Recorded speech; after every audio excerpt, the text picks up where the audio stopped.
এখানে যে দুইটা মেয়ে দেখা যাচ্ছে এবং তাদের পোশাক পরিচ্ছদ দেখেই তো বোঝা যাচ্ছে যে বোঝাই যায় যে তারা আসলে কোন সম্প্রদায়ের লোক, রাইট? অর্থাৎ তারা কিন্তু মুমিনা এবং যথেষ্ট খাঁটি মুমিনা। তা না হলে ভারতের বুকে এই ধরনের পোশাক পরে তারা যেত না। এখানে ওই যে মুখে কিন্তু ওই যে দিয়েছে, ওই যে মাস্ক, তারপরে একেবারে মাথা টাথা ঢেকে, তাই না? অত্যন্ত পরহেজগার মুমিনা বলাই যায়। এবং তাদের বয়স কিন্তু খুব বেশি না, সম্ভবত তারা স্কুলের ছাত্রী। আমার মনে হয় যে কলেজে উঠেছে কিনা সন্দেহ আছে, বয়স কম। তো এখন এরা এখানে এমন একটা ঘটনা ঘটাচ্ছে যেটা দেখে আমি কিন্তু তাজ্জব বনে গেছি এবং বিস্ময়ে মানে একেবারে হতবাক হয়ে গেছি, যেটা কীভাবে সম্ভব।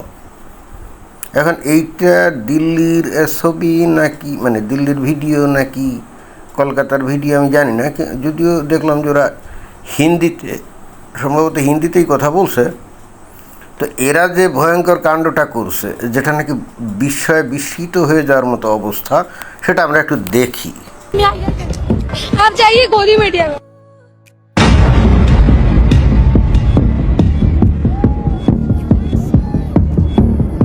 তার মানে এটা কলকাতার ঘটনা কি করে বুঝলাম? কারণ ওই ছবিতে শুভেন্দু অধিকারী আছে আর ওই যে নরেন্দ্র মোদী আছে। তো ওই দুইজনের ছবি এখানে বড় করে এখানে রেখে দিয়েছে এবং এই দুই মেয়ে কী করছে দেখছেন?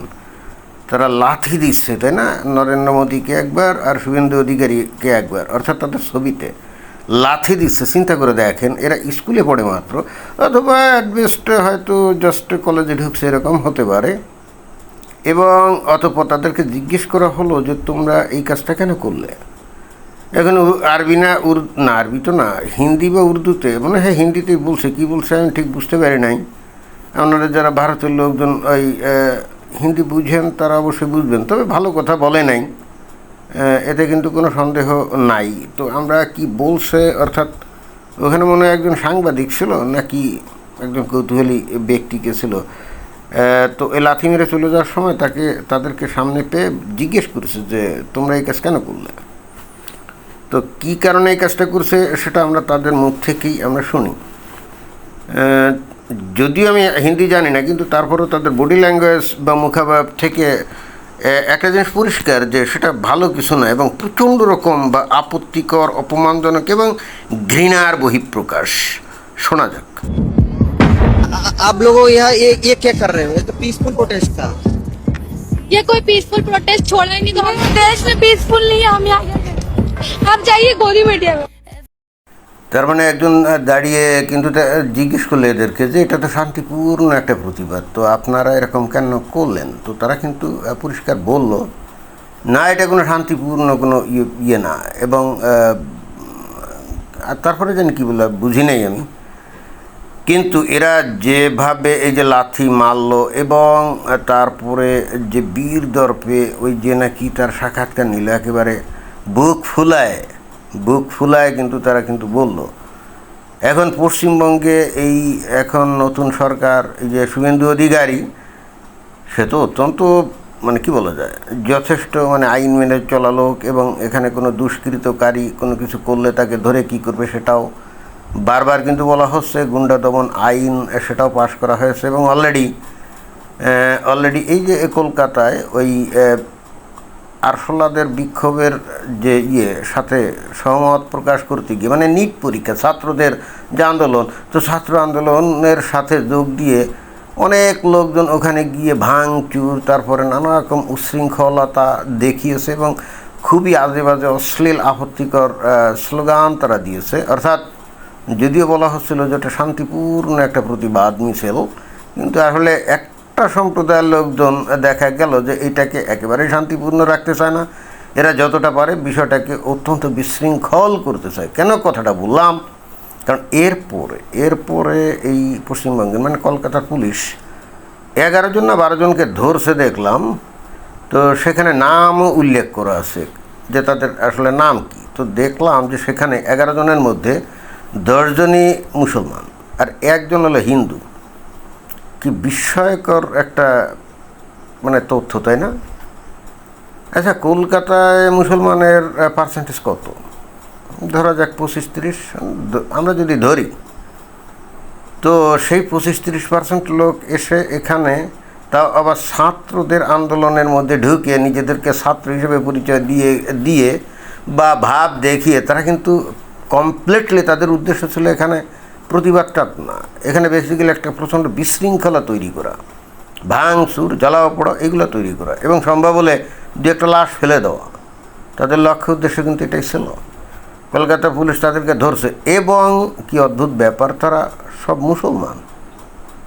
তো এবং চিন্তা করে দেখেন যে সেই মুসলমানের সন্তান হিসেবে দুইটা মেয়ে, তারা কিভাবে এই শুভেন্দু অধিকারী এবং এই নরেন্দ্র মোদীকে লাথি মারছে, তাই না? যে নরেন্দ্র মোদীকে এই ভারতের 145-50 কোটি মানুষের মধ্যে কমসে কম 100 কোটি লোক তাকে সম্মান করে, শ্রদ্ধা করে, অথচ এই দুইটা অকাল বা বয়স্ক মেয়ে তারা কিন্তু তাকে একেবারে রীতিমতো লাথি মারছে, তাও কি বিজেপি শাসিত পশ্চিমবঙ্গে, তাই না? তাও আবার শুভেন্দু অধিকারী বুকে এতটুকুও ভয় নেই, এতটুকুও ভয় নেই। এবং তারা পরবর্তীতে যে সমস্ত কথাবার্তা বললো তাতে ভয়ঙ্কর রকম ঘৃণা আর বহিঃপ্রকাশ ঘটল। আমি এই ভারতের এই পশ্চিমবঙ্গের হিন্দুদের আমি জিজ্ঞেস করতে চাই, আপনারা কি বলতে পারেন এই মেয়ে দুইটার মনের মধ্যে এত ভয়ঙ্কর ঘৃণা এই হিন্দুদের বিরুদ্ধে কীভাবে হলো? এটা কিন্তু হিন্দুদের বিরুদ্ধে। এখানে আপনি যদি বলেন যে এটা শুধুই মাত্র নরেন্দ্র মোদী অথবা শুভেন্দু অধিকারীর বিরুদ্ধে তার ঘৃণা, না, এটা যদি কেউ বলে বুঝবেন সে ধান্দাবাজি করতেছে, ধান্দাবাজি যুক্তি দিচ্ছে। জি না, এ বেসিক্যালি হিন্দুদের প্রতি, কারণ এরা দুইজনই কিন্তু হিন্দুত্ববাদের প্রতীক, রাইট? এই নরেন্দ্র মোদীও হিন্দুত্ববাদের প্রতীক আর এই শুভেন্দু অধিকারী তারাও হিন্দুত্ববাদের প্রতীক। তো এদেরকে অসম্মান করা মানে হিন্দুদেরকে অসম্মান করা। বুঝতে হবে বিষয়টা, বুঝতে হবে বিষয়টা। এখানে পার্সোনালি নরেন্দ্র মোদী অথবা শুভেন্দু অধিকারী কি ওদেরকে কিছু করছে, ওদের কোনো সর্বনাশ করছে বা ওদের কোনো ক্ষতি করছে না। তো তাই যদি হয়, তারপরেও যদি এরা পায়ে দিয়ে লাথি মারে, তাহলে তো এটা তো ব্যক্তিগত রাগ বা বহিঃপ্রকাশের বিষয় না, এটা হলো কমপ্লিটলি জাতিগত বিষয়, তাই না? অর্থাৎ যেহেতু নরেন্দ্র মোদী আর শুভেন্দু অধিকারী হিন্দুত্ববাদী রাজনীতি করে, হিন্দুদের প্রতিনিধি, তো তাদের অপমান করা মানে হিন্দুদেরকে অপমান। আমার প্রশ্ন হলো, আমি ভারতীয় যে সমস্ত বাঙালি পাবলিক আমার বক্তব্য শোনেন, আপনাদের কাছে আমি একটা ব্রেইন স্টর্মিং কোশ্চেন উত্থাপন করতে চাই। এই দুইটা মেয়ে মাত্রই হয়তো 15, 16, 17 বছর বয়স হয়তো বা, তো ভারতের বুকে বসে, ভারতের খেয়ে, ভারতের পরে, ভারতের সমস্ত সুযোগ গ্রহণ করে হিন্দুদের কিভাবে ঘৃণা করতে পারে এরকমভাবে বলেন? আর হিন্দুদেরকে ঘৃণা করা তো প্রকারান্তরটা ভারতকে ঘৃণা করা, রাইট? ভারতকে ঘৃণা করা, এই হিন্দুকে ঘৃণা করা মানে ভারতকে ঘৃণা করা। তো এই দুইটা মেয়ের মনের মধ্যে এই রকম ভয়ঙ্কর ঘৃণার জন্ম কিভাবে হলো? আপনারা কি এটার উত্তর দিতে পারবেন? আমি আজকে উত্তর দেবো না এই ভিডিওতে। কমেন্ট বক্স আপনাদের জন্য ওপেন থাকলো, যার যার মতো করে আপনারা উত্তর দিবেন। তবে হ্যাঁ, আমার অতীতের অনেক ভিডিও আছে যেগুলো আপনারা শুনলে আপনারা কিন্তু বুঝতে পারবেন যে এদের ঘৃণার মানে উৎসটা কী। দেখেন, এরা স্কুলে পড়াশুনো করে বা মনে করেন কলেজে ঢুকছে, তাই না? এরা যে মাদ্রাসায় পড়ে আমার তো মনে হয় না, আবার পড়তেও পারে কি জানি, মাদ্রাসায় জানি না। যদি স্কুলে অথবা কলেজে পড়ে, তারপরেও এদের মধ্যে এই হিন্দুদের প্রতি এই যে ভয়ঙ্কর ঘৃণা, চিন্তা করে দেখছেন? এই রকম পরিস্থিতি যদি মনে করেন সিনারিওটা বাংলাদেশ ধরেন, বাংলাদেশের কোনো হিন্দু যদি এরকম ইসলামপন্থী কোনো রাজনৈতিক দলের এরকম ছবি এরকম রেখে যদি পা দিয়ে লাথি দিত, তার অবস্থাটা কী হতো? ওই আশেপাশে দাঁড়ানো লোকগুলো, এই যে এখানে ভারতে কলকাতায়, তাই না, এখানে আশেপাশে দাঁড়ানো লোকগুলো কিন্তু জাস্ট তাকিয়ে তাকিয়ে দেখছে, তারা কিন্তু কিছুই বলে না, সামনে এগোয়েও আসে না, তারা বলে না যেটা তুমি কি করছো, এটা করার তো তোমাদের অধিকার নেই, একটা কথাও বলে নেই। বাট এই সিনারিওটা ধরেন মনে করেন বাংলাদেশ ঢাকায়, এবং সেখানে কোনো ইসলাম ধর্মীয় কোনো রাজনৈতিক নেতা, ধরেন জামাত ইসলামের কোনো নেতা, তার ওই রকম ছবি রেখে মনে করেন যে হিন্দুদের কেউ যদি এরকম পা দিয়ে লাথি মারতো, যে হিন্দু মনে করেন যে তার পোশাকে আশাকে বোঝা যায় যে সে হিন্দু, তাহলে তার কী অবস্থা হতো বলেন?